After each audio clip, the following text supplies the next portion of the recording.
Are software startups doomed? Find out next on This Has to Work.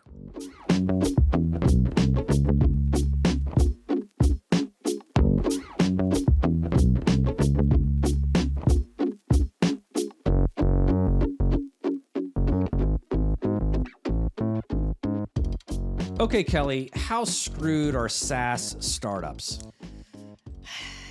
I'm biased because I just want a new business model. I want to stop talking about SaaS. I want to stop talking about SaaS. When we're at the point when I buy a HP printer for my home and I have the ink and I have the paper and I have to pay for a subscription to use it, we have a problem. So I don't know if they're doomed. I'm hoping that there is another business model out there in the world. And I know that we were talking about this article that came out that said that for all intents and purposes, SaaS is dead. We have some different opinions on that. What's yours? Well, I think they're not dead, and we'll get into that in a second. I do think it's probably worthwhile for the rando who just found this podcast by accident and is about to what side of the internet were you stroll away from this. Just a definition real quick. How would you define software as a service? I would define software as a service is that there is a platform that queries on my behalf, is maintained by a second, third party, and I pay a subscription to have access to it. Okay, fair enough. So for about a year now, we've heard from the glitterati, Illuminati of technology and startup worlds decry the death of software, and maybe even more specifically, software as a service. Satya Nadella had quite a fevered opinion on this in several different forums, talking about how that software traditional interaction was dead or dying in relation to the rise of AI and agent-based interfaces. So, so the idea being that in a traditional software user experience, somebody goes into a website or an app and they click on a button or they put in a prompt, whether it's a search engine, whatever. That then goes back and references some sort of database or databases to try and provide an answer. But it's either they have the answer or they don't have the answer. Whereas AI and agent-based technologies, I'm trying to keep this out of the weeds with the technology and all that stuff. Like, it just nobody cares, or very few people care. And I'm not sure I care. But the point is that your portfolio with the AI and the agents, the idea is that there's a generative aspect to that, which is I have access to these other pieces of data, but instead of just like call and response, which is the user's looking for this information or clicking on this button to retrieve this information from a database, that agent, that AI model can then extrapolate, do some vector math, and generate a response based on potentially several sources of data. So Satya's point was that is the future, and people are no longer going to want to build and or use software models. Okay. So for me, the question is, how worried should these startups be that claim to be SaaS startups? We've had this. I think they should be worried in the sense that, because you mentioned this before, the market is going to be able to expect ease. I think even now even when deep research came out, or the 01 model, 0101, I don't know, don't fight me, model of ChatGPT came out, just the processing time, we were all like, oh, this is taking so long. We have the attention spans of an ant at the moment. And so I do think the market is going to start to anticipate, desire more intelligent products all around. So if you are pure SaaS at the moment, even if it's just for your internal operations so you can move faster, you have to be thinking about how to interweave intelligence into your product. Just a quick timeout to ask you if you'd please hit that subscribe button. 88% of people who watch our videos are not subscribed to our channel. So if you want the latest on startup news, technology, innovation, or even just business discussions, click that subscribe button. Promise to give you some good content. One long form video a week and several shorts along the way. Hit that subscribe button. Help us reach our goal of 5 new subscribers every single week. Thanks so much. Yeah, I think for sure if you are not enabling artificial intelligence into your product, into your platform, into your service, then you are already behind, and you're just falling farther behind every day. The thing that struck me about Nadella's point was that was very much an engineer's point of view, meaning that he talks about in his speaking engagements and some of the things that he's even written, which is this idea of how it works, the mechanics of it, which I kind of outlined before. You click a button, it references a database or a set of data, and then it spits out the answer or whatever the command, corollary command comes from that action or that request of the database. And that's kind of the mechanics and the engineering of it. But what I don't fully appreciate yet is how users are going to interpret those two things as so different.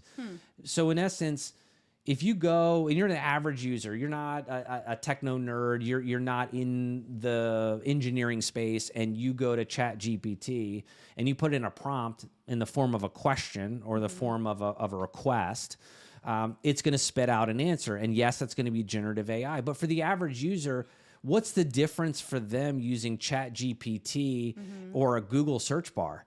Especially now that Google has, made the first answer an AI summary of all the results. I think the distinction can come into play when we start talking about agentic AI. Say more. Right. When you have these algorithms and tools autonomously in the background working on your behalf to the point you don't even realize that they're there. You just get an alert on your phone, or you just get something that pops up in your class. It's like you don't know that it's there. So you're just more entwined with the software versus having to do all the clicks.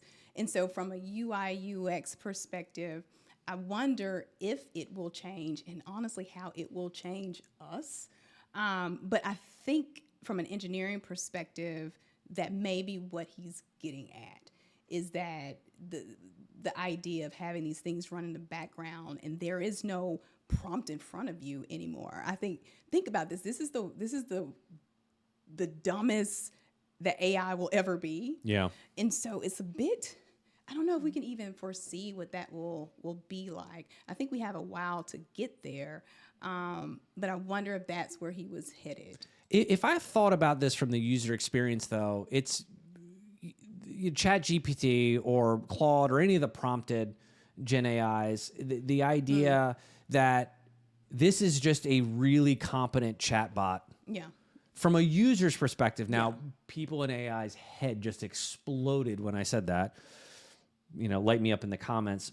But from the user's perspective, they don't care about the engineering difference. They just want the best experience possible. I get what you're saying now. So part of me goes back to this idea of is software dead?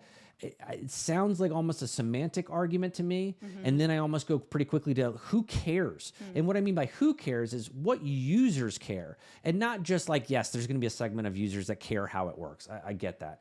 But the overwhelming majority of people that any of these products are trying to interact with or reach or satisfy or delight even, they don't care. They don't care if it's referencing a static database. They don't care if it's Gen AI. They just want to have the best experience possible. So I almost wonder if this is nerding out for the sake of nerding out to say, well, software is dead, because I think the general public thinks of all technology as software. Yeah.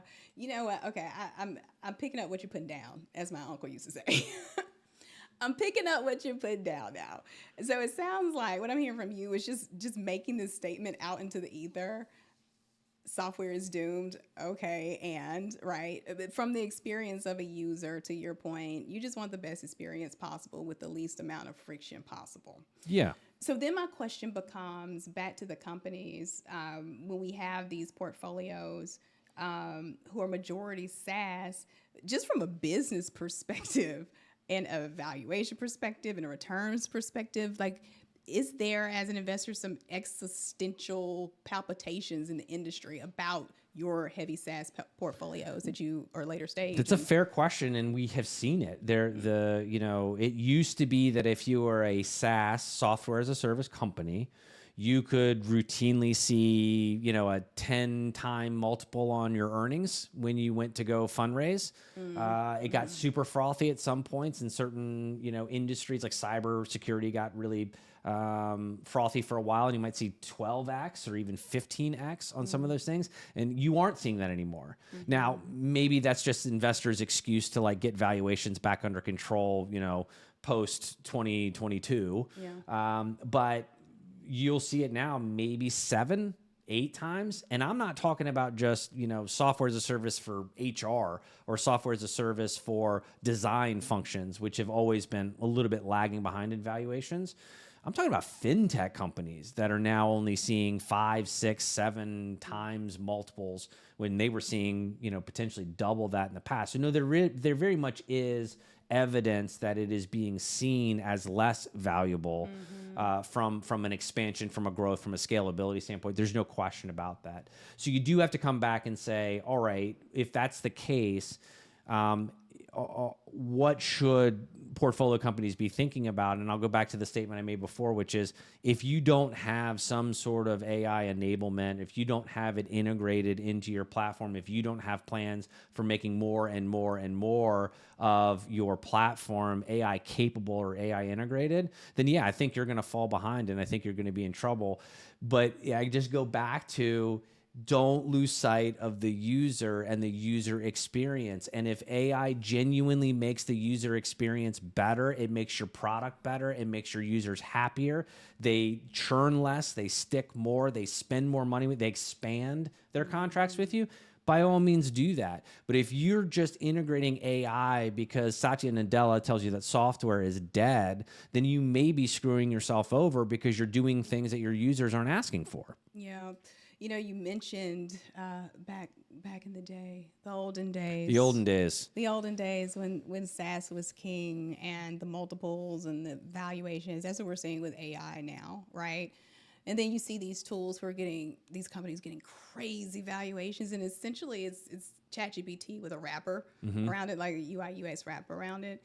One of the things question for you, because I have a thought.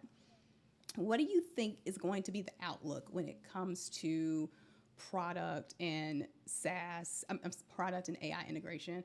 My thought is that we're going to hit a moment, if we haven't already, when we see just massive consolidation of these tools and lots of M&As, because everything is so specialized now. What are your thoughts? I actually think it goes the other direction. I think that AI is going to become more and more specialized because out of necessity. So if I am using ChatGPT to write an SEO heavy description for this podcast, and then I go and I run the similar prompt in Claude, I'm going to get basically the same kinds of answers. And Claude, to its credit, a lot of times will tell you, I don't know that, or that's not relevant because that happened before October of 2024, which I think is its current cutoff, or at least last time they told me that was their cutoff, or the model told me it was cut off. But they're basically the same thing, just in a different name. They're doing the same stuff, and they're probably referencing the same data. What I actually think will happen in AI is deeper and deeper specialization within subject matter or industry. So imagine, if you will, a chat GPT that only focuses on the New England Journal of Medicine in time and memoriam.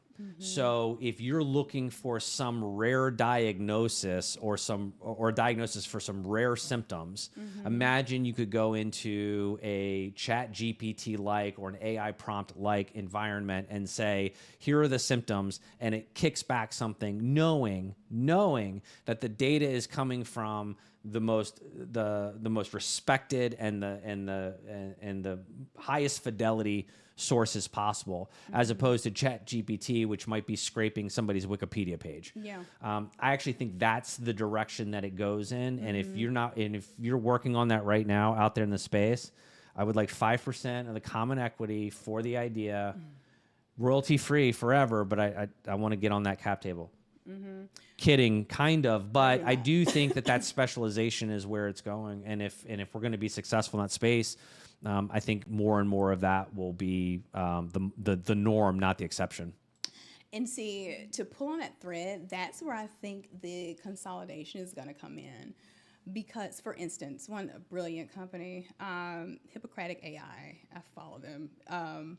And so they are essentially, the most watered down version is the ChatGPT of healthcare. That's like that. I am oversimplifying it. They are literally partnered with every major health system in the country, every major health research institution in the country, and building hyper specialized LLMs that are specifically for certain medical professions, and they're going really deep and really precise and really trusted. And it's going to get to a point, in my belief, that if you are building in healthcare and you're not hooked up to Hippocratic AI, you're not getting into that institution. So is your belief at that point they are successful enough that, Microsoft or one of these other companies, or OpenAI or whoever it is, just goes out and buys them and bolts them on? Now, here's the question. So if that's the case... Or they charge a lot of money for the API. Yeah, I was going to say, or do they just amplify the product in specialization, just now they own it as opposed to competing with it? Yeah, right. I don't know. I wonder what would make the most sense, just razor blading each one or just having a really profitable API that folks can hook up to. I don't know. Yeah, and that's the other point, is a good one, which is, they can't charge anything for, a basically open prompt model. But if you started getting into specialized data, what would that be worth? The time savings alone. And the argument is, okay, if you're an attorney and you're trying to look up every regulation of every state code that ever had to do with elevator inspections, wouldn't it be a hell of a time saver for you to be able to go into a legal regulatory database, AI agent or Gen AI that goes and pulls every single piece of that? That to me seems more specialized, but it also, this is the funny part, that also functions more like software than it does like AI. So where those two things come together, I think, is where I'm landing on this whole argument, right? Which is software is not dead and AI is not taking over, but somewhere down the line, they are going to combine into one thing, and that one thing is going to be the dominant model for how we build interface and how we build technology for businesses and for human beings. Yeah, that's a good point. I think there are going to be a number of these coming together and falling apart. I think because there are businesses that applied SaaS and it just didn't make sense. And I think we're going to see the same thing with AI, like with the printer. Like, why the hell do I need to pay a subscription for a printer that I bought? Like, through SaaS, really, I think the downside is none of us really own anything anymore. We're just paying subscriptions for things, and multiple. And it's a lucrative business model, right? Yeah. But I think there are companies that, similar to AI, have tried to apply SaaS to get that reoccurring revenue, and it just doesn't make sense, and it messes with the user experience. And I wonder, I don't have any examples at the top of my head right now, but certainly there are industries, there are companies, there are solutions where AI just simply does not make sense. And I think we're going to get to a point later down the road where in-person service, those things will become a luxury again. Yeah. Like the slowness of business, like the calm company. And I think that is what I'm interested in seeing, that tide turning. And I would also say, if anybody thinks I'm head in the sand around AI taking over software, just remember, it wasn't that long ago that everybody was going to be wearing these stupid goggles on their face and all reality would be augmented reality. And now everybody who's done that, sans Meta, is pretty much walked back away from it because they realize it's kind of a loser model and just did not have the adoption it is. So, okay, so our takeaways here are, I think we agree, software is not dead. Companies need to have an eye to the future. Startups need to have an eye to the future, looking at how do they integrate artificial intelligence in addition to their existing software platforms, or they're going to fall behind. Am I capturing that right? Yeah, I think you are. Yeah. Okay, great. Well, that's the show for today. Thanks so much for tuning in. If you would be so kind, subscribe to the channel, like and comment below, and we'll see you next time.